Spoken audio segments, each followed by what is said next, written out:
po ng mga kababayan natin na hanggang sa ngayon ay gigil na gigil at talaga namang engage na engage. Talaga namang kailangan tayo ma-engage at kailangan meron tayong pakialam sa issue ng ating pong bansa. Kasi matapos pong kumalat at mag-viral ang ilan sa mga vlogs or videos na inilabas ng pamilya ni Sara Diskaya doon po sa vlog ni Mr. Julius Babaw, kung saan finiture niya dito kung ilan sa mga luxury cars po niya, no, na talaga namang napawaw ang lahat.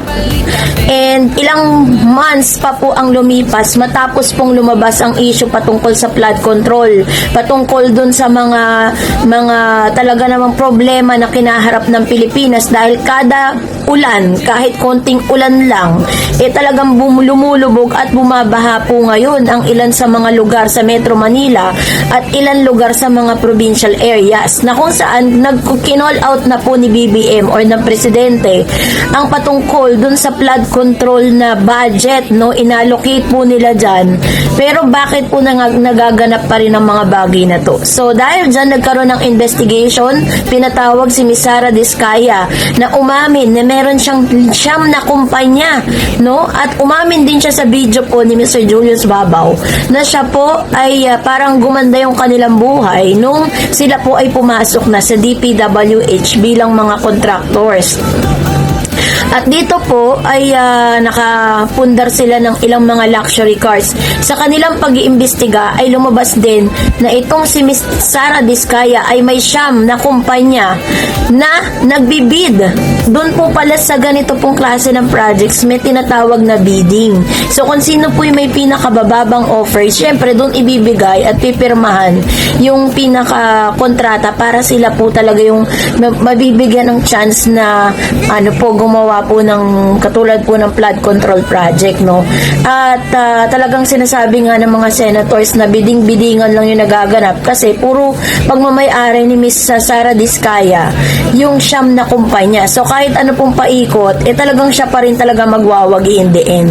So dahil po dito, nagkaroon ng investigasyon at nalaman din nila na most po dun sa mga luxury cars na meron po si Ms. Sara Diskaya, lahat po yun ay hindi dumaan, no. Kumbaga parang hindi po sila nagbayad ng tama sa tax. Isa rin po yun sa mga kaso na kinaharap po nila.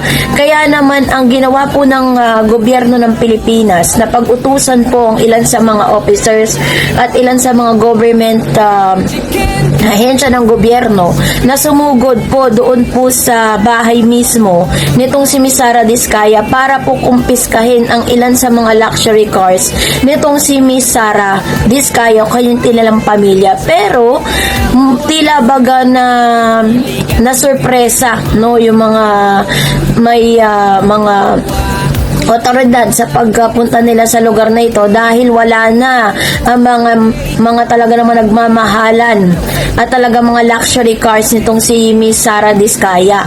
At dito po sa isang updates ni Mr.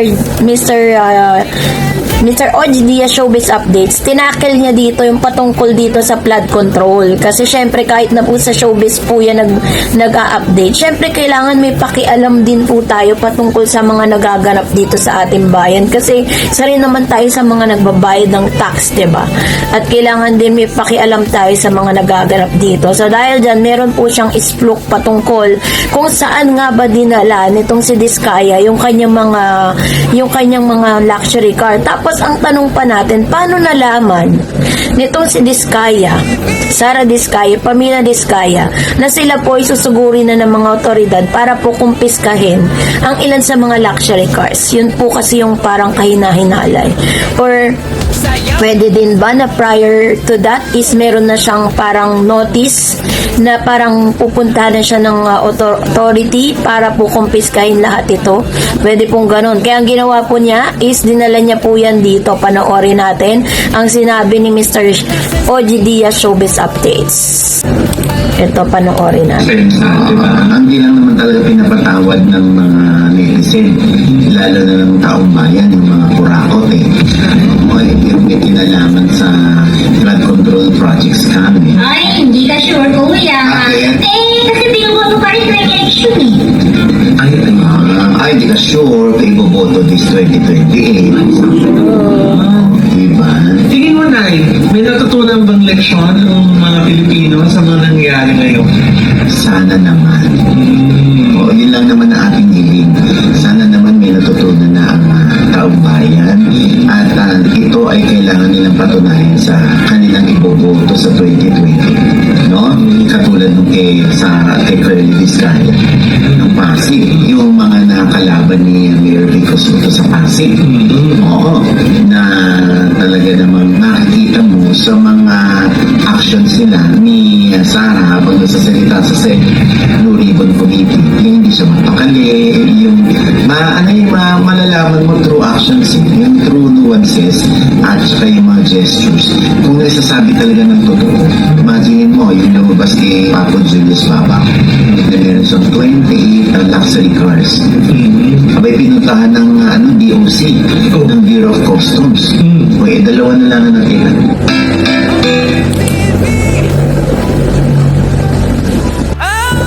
Ano punta? Abay wala sa akin. Kasi Ano wala sa akin? Parang sila naman si Kuya. Kuya, hindi ka naman ang kami nakatira. Skip pa yung photo sa namin. May katwiran si Marena. hindi, di ba? Ay, pinacheck ko nga sa akin. Parang may mga dinala daw dun sa isang subdivision sa QC. Oh. So, tinanong ng isang friend ko doon kung kanino ba mga kotse yan. Tina-Vizcaya daw.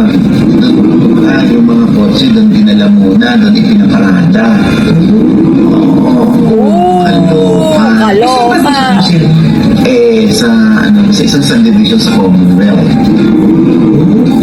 Dahil lang naman ang chika sa akin, tsaka yun lang din naman ang narinig niya na nung tinanong niya, sa mga ano yung discount. So, kaya nga, di ba? Ako naman naniniwala kung ang lahat ng lahat ng yaman natin sa buhay ay nakuha natin sa legal na paraan. Tama. Wala tayong dapat itago. Tama. Di ba? Kasi nga naka-report lahat yan. At nagbayad ka ng mga tamang buwis para maipasok yung mga sasakyan o magiging sasakyan. Diba? Pero siguro hindi naman natin alam kung anong rason ng mga diskaya. Kung bakit nila itinatago yung mga sasakyan at nangawala na lamang doon. Alam mo, parang unti-unti nabubuksan na yung can of worms.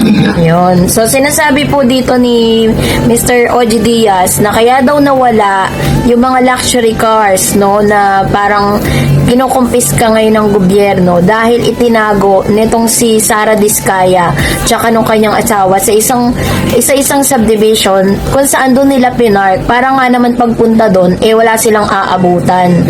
So, tama rin sinasabi ni Oji Diaz na kung talagang walang itinatago tong mag-asawang ito, na kung talagang legal lahat ng kanilang mga ginagawa, wala dapat silang ikatakot. Kaso, bakit kailangang itago? Iyon ang tanong. So, kayo na po ang humusga at mag-comment kayo sa comment section.